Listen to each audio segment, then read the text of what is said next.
할렐루야. 네. 어제까지가 이제 졸업 시즌으로 아마 초등부리 다소리를 비롯해서 중학교, 고등학교, 대학교 그 이상의 학교들을 이렇게 졸업을 하고 기쁘고 행복한 그런 시간들을 함께 가졌습니다. 이제 또 우리가 본연의 자세로 들어와서 2019년도 우리 교회가 기본에 충실한 교회, 우리가 신앙, 믿음의 생활을 잘 세워가기 위해서 먼저 기본에 충실한 삶을 살아야 되는데, 우리가 기본에 충실한 교회가 되기 위해서 어떤 믿음의 삶을 새롭게 2019년도를 시작하면서 세워갈 수 있을까? 그러한 부담감을 가지고 2019년도를 출발했습니다. 이제 기본에 충실한 교회가 되기 위해서 세 가지 영역들이 있는데, 그 첫 번째가 바로 하나님과의 관계입니다. 우리가 하나님의 관계 속에서 먼저 하나님이 기뻐하시는 믿음이 무엇인가에 대해서 말씀을 드렸습니다. 그리고 하나님과의 교제를 통해서 하나님의 뜻을 분별하고 또 순종하는 삶을 통해서 하나님의 그 비전들을 이루어가는 것이 기본에 충실한 교회라고 말씀을 드렸습니다. 그리고 하나님과 관계 속에서 마지막 주제가 바로 하나님께 영광 돌리는 삶입니다. 우리가 먹든지 마시든지 무엇을 하든지 다 하나님의 영광을 위해서 믿음의 삶을 살아가야 되는데, 그 삶은 바로 하나님과 사람들에게 걸림돌이 되지 않고 기쁨과 유익의 통로가 되는 삶이라고 말씀을 드렸습니다. 그리고 우리가 한 영혼을 위해서, 그 영혼의 구원을 위해서 기도하고 복음 전하고 전도하는 삶이 하나님께 영광을 돌리는 기본을 세우는 교회라고 말씀을 드렸습니다. 그리고 두 번째 주제를 통해서 교회의 관계 속에서 기본을 세우는 일들이 무엇입니까? 지난주에 지체로서의 역할입니다. 주님의 몸된 교회에서 우리는 각각의 지체로서 한 몸을 이루고 세워가는 사람들이라고 말씀을 드렸습니다. 교회는 강한 사람들이 있고 연약한 사람들이 있는데, 연약한 사람들이 요긴하게 사용되는 것이 바로 교회라는 것입니다. 우리가 성숙하고 강한 모습을 가지고 있다면 연약한 사람들을 잘 돕고 세워서 유익한 집체를 이루어갈 수 있도록 힘써야 된다고 말씀을 드렸습니다.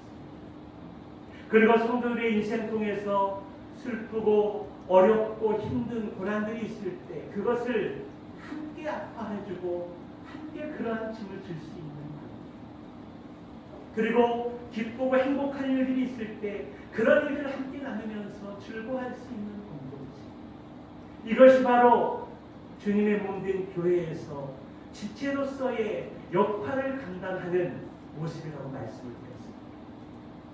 내가 연약한 자이든 강한 자이든 서로 있는 그들의 모습을 용납해주고 받아들면서 어떻게 하면 주님의 몸된 교회 속에서 각각의 지체로서 건강하고 행복한 교회로, 그리고 온전한 교회로 세워갈 수 있을까가 우리의 이제 비전이고 기본에 충실한 교회로서 이루어야 될 우리의 과업입니다.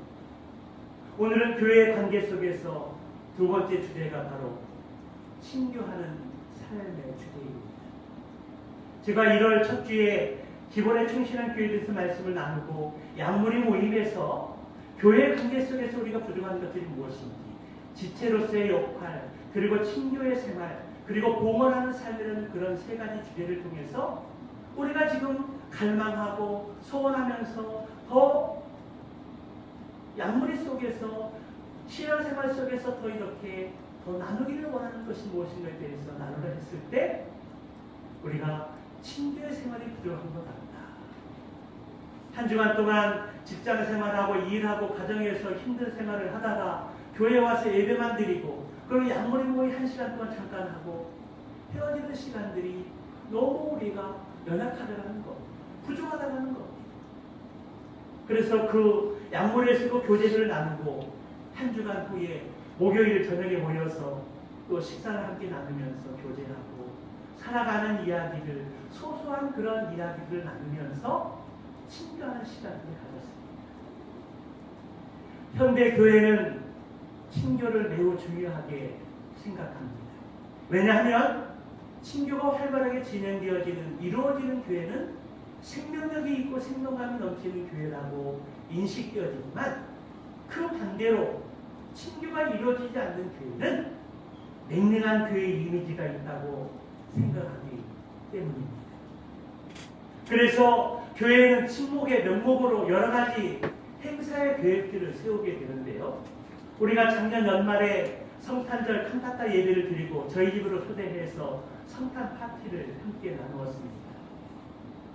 저희가 조금만 수고하고 헌신하니까 한국한 우리의 성도들이 그곳에서 먹고 또 선물 교환하고 또 서로 이렇게 나누는 시간들을 가지면서 얼마나 행복해하는지 그런 것들을 목격할 수가 있었습니다. 불편해하고 목사님 수고한다고 하지 말라고 하면 안 하려고 그랬었는데 너무 좋아하고 목사님 내년에 또 하실 거죠? 그렇게 물어봐서 제가 콜 그랬습니다. 우리 성도들이 행복하고 즐겁고 재미있을 수 있다면 제가 섬기고 제가 또 있는 것들을 들여서 우리 성도들을 즐겁고 행복하게 할 수 있는 그런 마음이 있습니다. 할렐루야! 지난 연말에 성탄 파티뿐만 아니라 또 지난주에는 우리 전교인들이 모여서 친교 윷놀이 모임을 하셨습니다. 소리도 꽥꽥 지르면서 우리 박수영 목사님 한 번도 지지 않고 5연승 그래서 그 조가 1등을 하고 선물들을 먼저 선택할 수 있는 기회가 주어졌는데요. 우리 성도들이 친교 윷놀이 하면서도 얼마나 즐겁고 또 원하는 상품들을 뽑아가면서 재미있게 이렇게 윷놀이를 하는지 경험할 수가 있었습니다. 그리고 4월달과 또 10월달에는 우리 봄 소풍과 가을 소풍이 있고요. 또 5월달에는 우리 어른들 중심으로 1박 2일 동안에 효도 관광들이 있습니다. 또 8월달 8월 15일을 전후해서 우리 가족 수양회 장신리 수양관에 또 들어가서 2박 3일 동안 좋은 환경 속에서 맛있는 거 먹으면서 또 말씀 듣고 은혜를 또 경험하면서 볼링대회도 하고 우리가 알차고 유익한 프로그램들을 계획을 해서 기도하면서 우리가 친구의 목적으로 그러한 계획들을 많이 가지고 있습니다. 또 5월달 가정의 달 행사들이 다 끝나고 5월 마지막 주에는 우리 예배도 산에 가서 드리려고 합니다. 전교인 등반대회를 하면서 우리 등산도 하고 또 만나는 거 가지고 와서 함께 나누면서 교제도 하고 또 내려와서 맛있는 식사도 함께 나누고 대접하면서 그러한 친교의 시간들을 함께 가지려고 합니다. 그렇습니다. 친교는 성도의 중요한 교제를 의미합니다. 그리스도의 몸인 각 지체들이 함께 모여서 영적인 가족됨을 누르고 그리스도 안에서 형제 자매됨을 또 경험하면서 서로 교제하는 친교는 교회의 사역 가운데 복음전도 못지않은 중요한 한 부분임을 우리는 부인할 수 없다는 것입니다. 그런데 현대교회에서 말하는 친교에는 작은 오해들이 있는 것 같습니다. 그것은 성도들이 한 공간에 모여서 담소를 나누고 식사를 하는 것을 친교의 전부로 생각하는 경우들이 있습니다. 그래서 다른 것들은 소홀히 하는데 나로 함께 한 공간에 모여서 이야기하고 음식 나누는 것을 전부의 교제로 생각해서는 안 된다는 것입니다. 성도들이 예배를 드린 후에 그래서 우리는 교회에서 이루어지는 친교의 다른 이해가 우리에게 필요합니다. 성도들이 예배를 드리고 식사를 하고 양모리 모임을 나눈 후 또 어떤 무리들은 이제 끼리끼리 또 어떤 그룹으로 밖에 나가서 또 차도 마시고 또 식사도 나누고 교제하는 것들을 볼 수가 있습니다. 그러나 그것을 가지고 친교가 잘 이루어졌다라고 이야기하기에는 어딘가 모르게 부족한 부분들이 있습니다. 이러한 친교는 교회가 아니라도 세상의 모임에서 얼마든지 찾아볼 수 있는 관계에 지나지 않다는 것입니다. 물론 성도가 서로를 알고 그리스도의 몸된 교회의 지체로서 서로의 일체감을 갖기 위해서 그럴 시간도 필요하고 도움이 되는 것은 사실입니다. 그리고 성별이나 연령과 관계없이 누구나 함께 참여할 수 있는 사교적인 모임에서 성도들은 작은 기쁨과 즐거움과 행복을 경험할 수 있습니다. 다만 그러한 사교적인 모임으로 인한 즐거움과 기쁨을 교회의 친교의 전부로 착각해서는 안 된다는 것입니다. 사교적인 모임은 친교에 있어서 지극히 작은 부분의 한 모습일 뿐이고 그것 자체가 친교의 전부가 아니라는 것들을 잘 인식할 수 있기를 바랍니다. 성도의 친교는 좀 더 깊고 다른 차원에서 경험되어야 할 아주 중요한 교제의 자리이기 때문입니다. 친교는 교제와 같은 의미로 사용할 수 있는데요. 한마디로 참된 교제는 예수 그리스도의 은혜와 그리고 믿음을 나누는 것이라고 할 수 있습니다. 참된 교제는, 참된 친교는 그 나눔의 어떤 중심이 하나님의 사랑과 예수 그리스도의 은혜와 또한 믿음의 어떤 생활들을 나누는 교제가 되어야 한다는 것입니다. 그리고 성도가 지금 겪고 있는 아픔과 어려움들이 무엇인지 또 기도의 응답을 통해서 얻은 기쁨과 열매가 무엇인지 그런 것들을 공유하고 그런 것들을 나누면서 교제할 수 있는 내용이 되어야 한다는 것입니다. 이것으로 인해서 다른 지체들이 위로가 되어지고 힘이 될 때 그것이야말로 세상에서 경험할 수 없는 오직 그리스도의 몸된 교회에서만 존재하는 교제요, 친교라 말할 수 있는 것입니다. 여러분 믿으십니까? 지금 여러분들이 나누고 있었던 친교의 어떤 모습과 오늘 제가 말씀을 통해서 친교의 어떤 그 의미가 무엇인지 한번 잘 비교해 볼 수 있기를 바랍니다. 교제라고 번역된 헬라어 코이노니아는 바로 동료의식을 갖는다, 그런 뜻이 있습니다. 또 참여한다, 함께 나눈다, 어떤 것을 다른 사람과 공유한다, 마음을 같이 한다, 한 마음, 한 뜻, 한 생각을 갖는 것을 의미한다고 볼 수 있습니다. 또 고린도서 10장 16절 17절에서는 교제가 성찬에 참여하는 것을 의미한다고 말씀하고 있는데요. 우리 16절부터 시작. 우리가 축복하는 바 축복의 자는 그리스도의 피에 참여함이 아니며 우리가 떼는 떡은 그리스도의 몸에 참여함이 아니냐. 떡이 하나요? 많은 우리가 한 몸이 이는 우리가 다 한 떡에 참여합니다. 16절 마지막 절에 보면은 아니냐 이렇게 반문하는 것을 보면 어떤 의미냐면 우리가 성찬 의식을 통해서 그 예수 그리스도의 피를 상징하는 포도주를 받고 몸을 상징하는 떡을 받게 되는 것, 그곳에 참여하는 것이 바로 교제의 축복의 자리라는 것입니다. 여기 참여한다는 말이 바로 코이노니아, 바로 교제라는 의미. 주님이 말씀하신 거룩한 성찬에 참여하지 않으면 온전한 교제가 이루어질 수 없다는 것입니다. 그래서 성도가 된다는 것은 그리스도의 몸인 교회 안에서 이루어지는 그 모든 일에 참여하는 것을 의미하는 것입니다.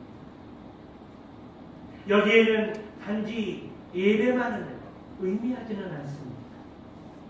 애찬을 포함한 그리스도의 모든 모임, 교회 안에서의 모든 모임을 일컫는 말이라 할 수 있습니다.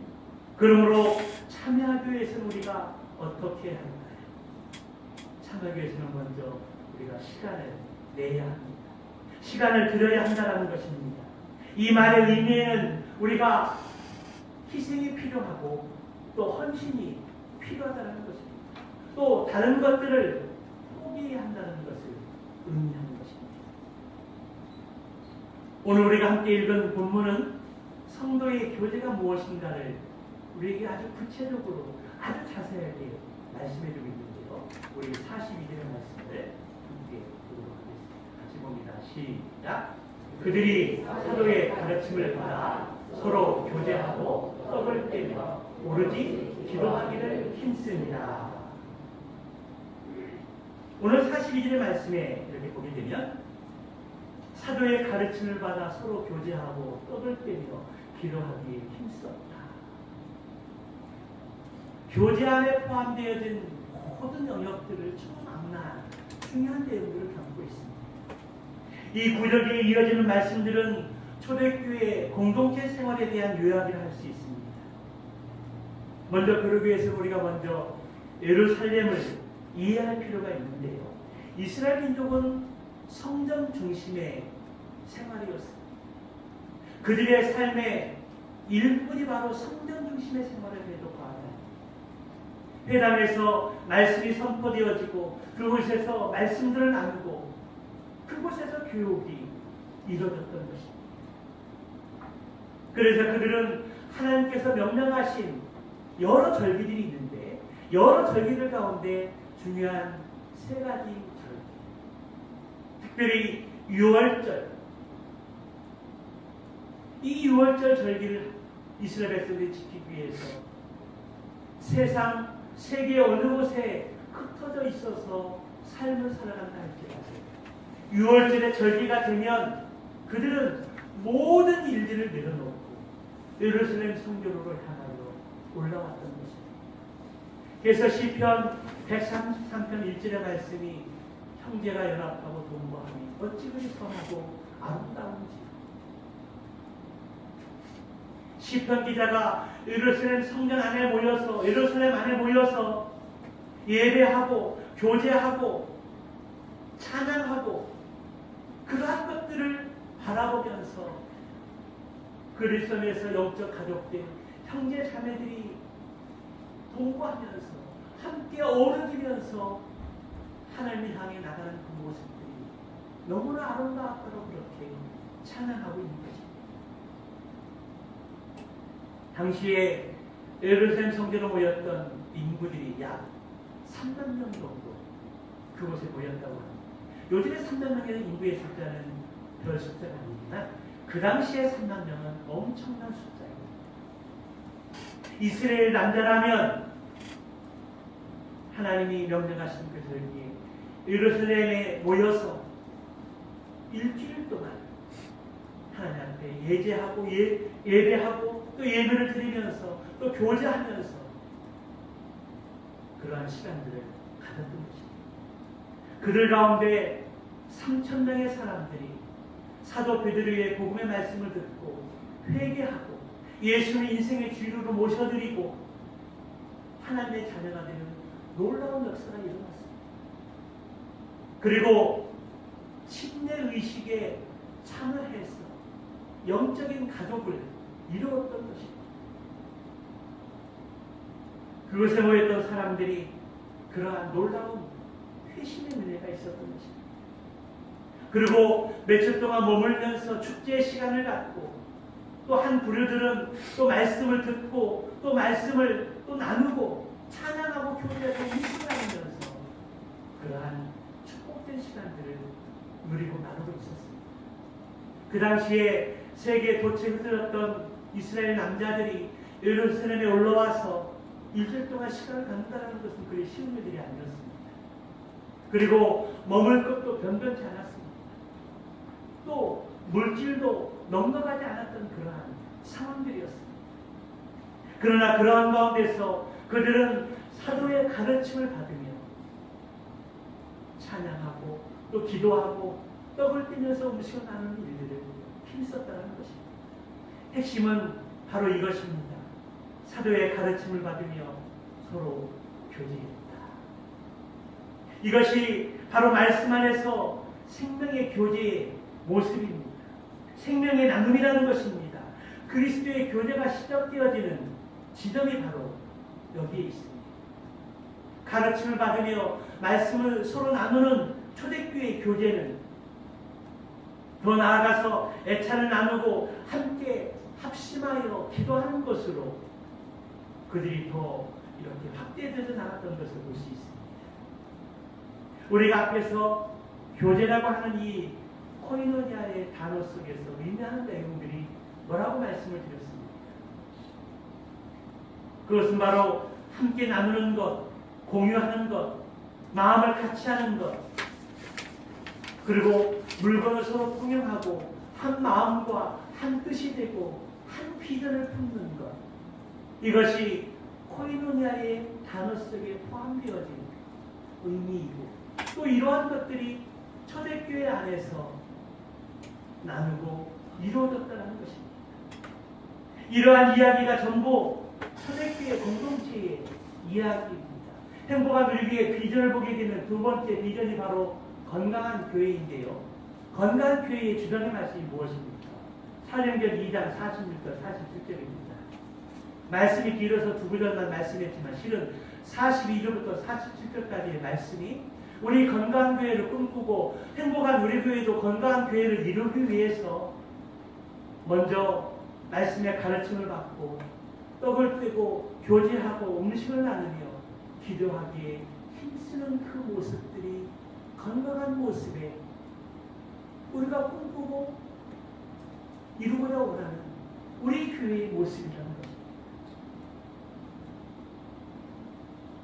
예루살렘 교회에 갑자기 들어선 3,000명의 흰자들 가운데 상당히 많은 사람들은 절기를 지키기 위해서 예루살렘에 왔기 때문에 그들은 거할 것도 음식을 먹을 넉넉한 것도 가지고 있는 물질도 많이 없었지만 그러나 예루살렘에 살았던 그리고 근처에 살았던 많은 믿음의 사람들이 자신의 집을 오픈하고 또 개방하고 그 사람들을 집에 초청해서 교제하고 또 음식을 나누면서 이러한 놀라운 시간들을 가지게 되었던 것입니다. 그래서 각 가정마다 사람들을 초대해서 떡을 떼며 기쁨과 순전한 마음으로 음식을 나누어 먹었습니다. 그리고 함께 하나님을 찬양했습니다. 여러분, 이것이 바로 가정에서 이루어졌던 참으로 아름다운 친교의 모습입니다. 그런데 이러한 일들이 가정에서만 이루어졌을까요? 아닙니다. 성전 안에서도 그들이 모였습니다. 날마다 모였다고 말씀하고 있습니다. 성전에 모이는 것으로 부족해서 성전에 모인 그 이후에 또다시 가정으로 돌아가서 사람들을 초청해서 함께 떡을 떼며 교제하면서 찬양하고 말씀을 나누고 은혜를 나누었던 것입니다. 그것뿐 아닙니다. 누가 시키지도 않았는데 그들은 자발적으로 자기의 소유와 재산들을 팔아서 각 사람의 필요들을 나누어주고 또 채워주고 그리고 자기의 것으로 주장하지 않고 서로 공동체 생활에 필요한 것들을 공급해 주었던 것입니다. 그 결과 믿지 않는 사람들이 주변의 사람들이 그렇게 하는 예루살렘 교회의 그러한 모습들을 보고 신선한 충격을 받았습니다. 지금까지 살아오면서 그러한 것들을 목격하는 일이 없었던 것입니다. 자발적으로 자신의 소유와 재산을 팔아서 불쌍한 사람들을 채워주고 또 나누어주고 물건을 서로 통용하면서 아름다운 교제의 시간들을 갖습니다. 세상 사람들이 충격을 받았습니다. 그래서 어떠한 일들이 일어났습니까? 오늘 본문의 36절 마지막에 보니까 주께서 믿는 사람들을 더하셨다. 자연적으로 전도가 되어졌다는 것입니다. 여러분, 여기에서 우리가 말씀해 주는 것이 무엇입니까? 우리가 주님 안에서 아름다운 교제만 잘 이루어져도 전도는 스스로 잘 된다는 것입니다. 요즘 우리가 전도하기가 얼마나 어렵습니까? 한 영혼을 구원하기가 얼마나 어렵습니까? 그런데요, 우리가 아름다운 교제, 세상 사람들 부러워할 수 있는 아름다운 친교의 시간을 잘 갖기만 하더라도 사람들이 그러한 모습을 보고 노동을 받고 신선한 충격을 받고 나도 행복한 우리의 교회에 가서 신앙생활 했으면 좋겠다. 그런 것들이 세상 주변에서 자발적으로 일어났다는 것입니다. 우리는 좀 더 초대교회 공동체의 모습 속에서 교제의 측면을 꼼꼼히 살펴볼 필요가 있습니다. 우선 초대교회 공동체의 교제 속에서 가장 우선순위 되었던 것이 무엇입니까? 사도들의 가르침이었습니다. 그리스도의 교제에 생명을 불어넣는 것은 하나님의 말씀입니다. 그리스도의 교제는 세상의 친목단체의 모임이 아니라는 것입니다. 그것에 그리스도의 교제는 하나님의 말씀이 이루어져야 된다는 것. 그곳에서 생명의 나눔이 일어나야 된다는 것입니다. 저는 그것이 경건의 시간을 통해서 하루를 시작하기 전 하나님의 말씀을 펴놓고 기도하는 가운데 말씀을 읽고 묵상하고 또 적용의 내용들을 기록해 놓고 경건의 말씀을 나누는 것이 가장 근접한 모습이라고 저는 봅니다. 그렇습니다. 그리스도의 교제는 말씀을 묵상하고 은혜받은 말씀들이 풍성히 나누어지는 것입니다. 그것은 신교 모임에서 생명력을 불어넣고 꺼지지 않는 힘을 공급해주는 힘의 근원이 된다는 것입니다. 아무리 교제가 세상에서 잘 이루어지고 친밀한 관계를 형성한다 하더라도 그 교제 가운데 하나님의 말씀이 빠져 있으면 그 교제는 생명력을 이루는 교제입니다. 그 교제는 오래가지 못한다는 것입니다. 그러나 하나님의 말씀이 중심이 되어지고 그 말씀이 나누어질 때 생명력의 교제가 이루어질 때 그곳에 꺼지지 않는 불꽃의 힘이 우리 가운데 충만하게 임할 줄로 믿습니다. 그렇습니다. 공동체의 생명을 불어넣는 그리고 우리로 한 가족을 이루는 일체임을 느끼게 하는 것은 그것은 바로 하나님의 말씀이 중심이 되어야 한다는 것입니다. 그리고 그들 가운데 사도의 가르침이 있었고 애찬의 나눔이 있었습니다. 애찬을 나누기 위해서는 누군가의 헌신이 필요합니다. 물질을 드려야 하고 시간을 드려야 하기 때문입니다. 또 기쁜 마음으로 가정을 개방하고 시간과 물질을 들여서 애천을 나누는 그 모습은 그 공동체를 더 풍성하게 하고 행복하게 합니다. 새로운 생명력을 불어넣는다는 것입니다. 그래서 애찬을 가지기 위해서 헌신과 또 물질의 헌신과 시간의 헌신과 또 집을 오픈하는 그 넉넉한 마음, 그것을 불편을 여기지 않고 함께 기쁨을 드릴 수 있는 공간으로 초대하더라는 것, 참으로 아름다운 것을 할 수 있습니다. 그리고 또 물건을 서로 통용하는 일은 서로의 연약한 부분을 섬겨주는 일입니다. 진정한 나눔이 있었다는 것입니다. 지체들의 아픈 부분, 부족한 부분, 함께 짊어지려는 공동체 의식이 그들 가운데 있었다는 것입니다. 갈라디아서 6장 2절의 말씀에 보게 되면 우리 한번 같이 보도록 할까요? 너희가 짐을 서로 지라 그리하여 그리스도의 법을 성취하라. 여기서 짐이라는 것은 우리가 이 세상을 살아가면서 근심과 걱정과 염려와 내 힘으로는 감당할 수 없는 무거운 짐들을 이야기하는 것입니다.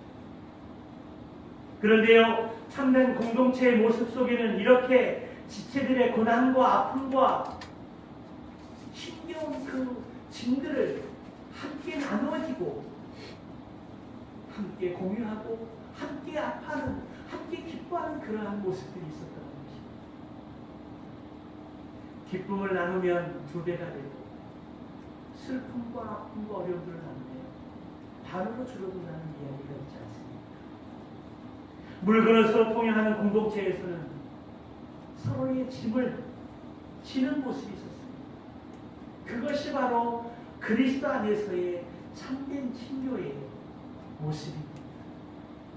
강 건너 불 건너가는 것처럼 지체들의 아픔과 어려움들을 나눌라 하는 것은 진정한 가족이 아니고 각 지체의 모습이 아니에요. 또한 형제자매의 모습도 아니라는 것입니다. 그리고 또 그들에게 무엇이 있었습니까? 모이는 일들이 있었다는 것입니다. 그것은 교회 모든 모임에 솔선수범해서 참여했다는 것입니다. 근본적으로 교제는 모이는 것을 전제로 합니다. 모이지 않고 교제가 성립될 수 없습니다. 순수한 마음으로 음식을 나누며 또 찬양하고 기도하고 서로 격려하고 세워주는 모임이었습니다. 여러분, 가정마다 이러한 모임이 있었다고 한번 생각해 보십시오. 초대교회 공동체 모습 속에서 얼마나 살만한 공동체를 경험하였겠습니까? 그리스도인의 교제는 이렇게 헌신과 참여 없이는 불가능하다는 것입니다. 모일 때 하나님께서 그러한 공동체를 사랑하시고 믿는 자를 더하게 하시는 줄로 믿습니다. 그렇게 될 줄로 믿습니다. 저는 2019년도 저의 약속의 말씀이 바로 히브리서 10장 24절 25절 말씀입니다. 서로 돌아보아 사랑과 선행을 격려하며 모이기를 피하는 어떤 사람도 습관을 하지 말고 오직 고난이다. 그날의 가까움을 볼수록 더욱 그리하자. 아마도 그 당시의 사람들 모습 가운데 모이기를 피하는 사람도 있었던 것 같습니다. 모이기를 피하는 사람들의 습관을 따라가지 말고 주님이 다시 오시는 그날까지 함께 모여서 서로 격려하고 서로 세워주고 축복하라고 우리 주님은 그렇게 말씀하고 있습니다. 그런데 이 말씀의 앞구절인 23절의 말씀을 보니까 우리가 믿는 도리의 소망을 굳게 잡으라. 우리가 믿는 도리의 소망을 굳게 잡으라고 도전해 주고 있습니다. 뭐라고 말씀하고 있습니까? 어떤 의미입니까? 예수님이 반드시 이 땅에 다시 오시는 날이 있을 텐데 주님이 오시는 그날까지 우리가 고백한 신앙의 고백 위에 모이기를 피하지 말고 서로 돌아보아 사랑과 선행을 격려해주고 응원해주고 지지해주면서 모이기에 힘쓰라는 것입니다. 우리의 구원은 예수 그리스도의 보혈의 피를 믿는 믿음으로 값없이 하나님의 선물로 받았습니다. 그러나 구원받은 사람들의 생활은 예수 그리스도의 관계만으로 이루어지지 않는다는 것입니다. 오히려 예수 그리스도를 믿는 믿음이 구체화되고 꽃을 피우는 방법은 성도의 교제를 통해서라는 것입니다. 정말 우리가 구원받은 사람이라면 주님 안에서 아름다운 교제를 이루어가는 모습이 있습니다. 이루어져가는 모습이 있어야 한다는 것입니다. 주님이 십자가를 지시기 전에 마가의 다락방에서 성찬 예식을 진행하기 전에 무엇을 하셨습니까? 손수 대하의 물을 받아오시고 손수건을 두르시고 제자들의 발을 씻고 주셨습니다. 그리고 하시는 말씀이 너희도 이와 같이 서로 섬겨라. 그리고 고아와 또 홀로 된 사람들과 불쌍한 사람들을 불쌍한 사람들에게 하는 것이 곧 내게 하는 것이다. 그렇게 말씀해 주셨습니다. 무슨 말이냐 하면 하나님과의 관계가 잘 되고 있다는 말은 성도의 교제 속에서 아름다운 꽃이 피워지는 모습으로 드러나야 한다는 것입니다. 정말 구원받은 참된 그리스도인이라면 교제 속에서 아름다운 꽃이 피워져야 된다는 것입니다. 다르게 말하면 다른 지들과 만나기만 하면 미워하고 다투고 싸우고 원만한 교제가 이루어지지 않는 사람은 하나님과의 관계에 있어서 문제가 있다는 것을 우리에게 의미해 주는 것입니다. 하나님의 사랑을 받은 사람, 사대의 확신과 하나님의 용서를 경험하고 심령의 가난함과 애통함을 경험한 사람이라면 다른 사람과 교제할 수 없는 성격적인 결함을 가지고 있다는 것을 우리는 이해할 수 없다는 것입니다.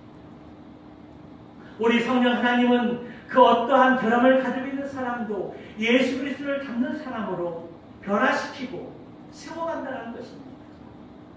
여러분 믿으십니까? 그렇다면 변하지 않는 사람은 성령의 통치에 순종하지 않는 사람입니다. 3일 전에 우리 예수님께서 귀신들을 내어쫓 경건의 말씀을 통해서 구별되었을 때 예수님께서 귀신을 내어쫓고 그들을 제압했을 때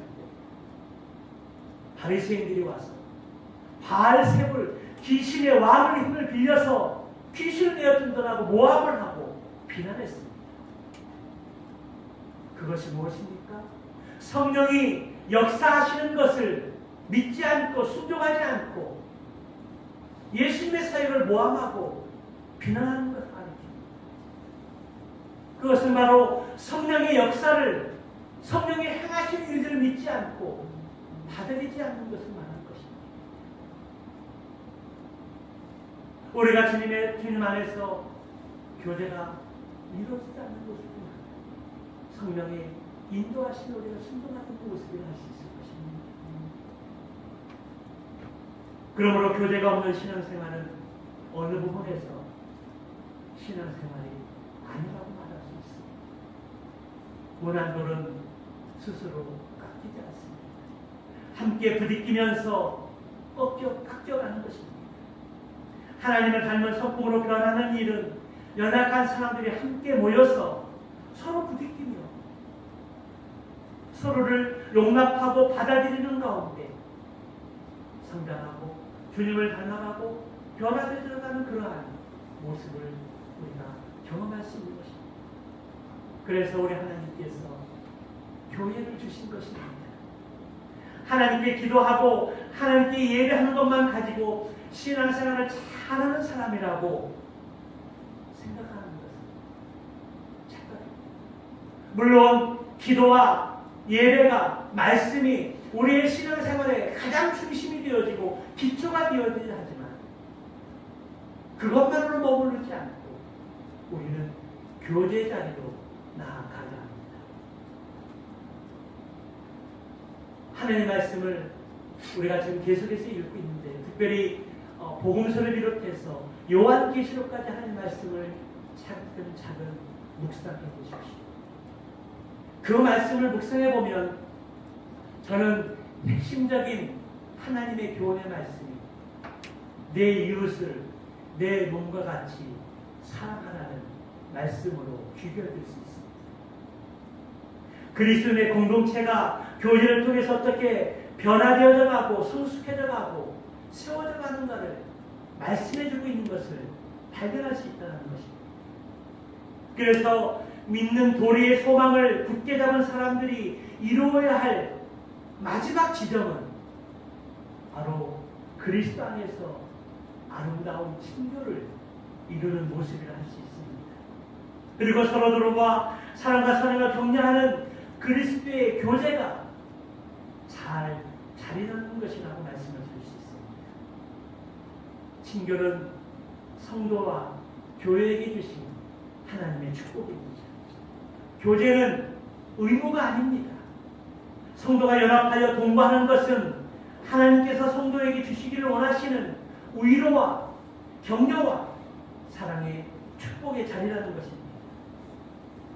저는 행복한 우리 교회 지체들이 친교를 위해서 기꺼이 시간을 내고 함께하는 시간을 기뻐하고 즐거워하는 그러한 믿음이 있기를 주님으로 축원합니다. 더 나아가서 경건의 시간을 함께 나누고 말씀 속에 생명을 나누고 친구와의 애찬을 통해서 교제의 기쁨을 더 풍성하게 누릴 수 있는 여러분이 되기를 축원합니다. 그래서 함께 교회를 이루고 함께 교회를 지어가는 기쁨을 누리고 나눌 수 있는 행복한 우리 교회 공동체가 되기를 소망합니다. 그것은 꿈이 아닙니다. 하나님께서 지금 이 땅에서 우리에게 누리기를 원하시는 축복이라는 것입니다. 오늘날 교회가 대화되어 가면서 작은 것을 알아가고 또 서로 교제하는 것들이 쉬운 일이 아닙니다. 그러나 작은 교회는 더 효율적으로 함께 돌아보며 교제하고 서로를 관심 갖고 나누면서 격려하고 또 음식을 나누며 가족 공동체로 나아갈 수 있습니다. 이것이 작은 교회가 가진 매력이고 또 희망이며 소망이며 또 우리 교회가 나아가야 될 건강한 방향이라고 생각되어집니다. 이러한 특성과 장점들을 잘 살려서 주님의 몸된 교회의 지체인 성도들 천국을 미리 경험하고 2019년도 한 해 기본에 충실한 교회가 되어져서 하나님을 사랑하고 이웃을 사랑하고 하나님이 우리에게 부어주신 또 말씀해주신 그런 비전들을 잘 이루어갈 수 있는 저와 우리 모든 성도들이 다 되시기를 주님의 이름으로 축원합니다. 기도하시겠습니다. 살아계신 아버지 하나님, 기본에 충실한 교회가 되기 위해서 이제 하나님의 관계를 또 말씀을 듣고 교회의 관계 속에서 지체로서의 사명을 감당하고 친교하는 믿음의 삶을 통해서 다시 한번 건강하고 온전한 교회, 행복한 교회를 저희들이 소망하며 나아가기를 원합니다. 그러기 위해서 세상의 사교적인 모임보다는 그리스도 안에서 하나님의 말씀과 또 경건의 시간과 우리의 삶의 모든 부분을 함께 나누고 공유하면서 함께 기도하고 함께 격려하고 함께 세워져 갈 수 있는 그런 아름다운 친구의 모임을 소망합니다. 작은 교회가 가질 수 있는 가족 공동체의 모습 속에서 나누고 경험하고 누릴 수 있는 복된 축복들을 함께 누리고 나누면서 기본에 충실한 교회로 건강하고 온전한 교회로 세워갈 수 있는 우리 모두가 다 될 수 있도록 역사하여 주옵소서. 예수님의 이름으로 감사하며 기도드리옵나이다. 아멘.